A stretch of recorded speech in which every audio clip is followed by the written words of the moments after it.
হাতে আসা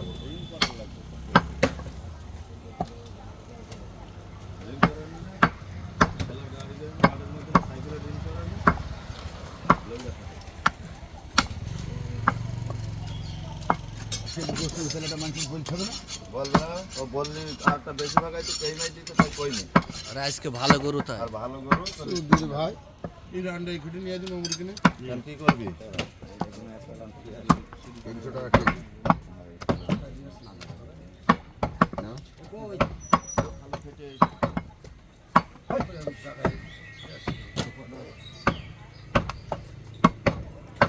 সুগার হয় তোর আমার হাতে ওরা কাঠ সাওয়া যাচ্ছে সুগার যাচ্ছে তো কাঠ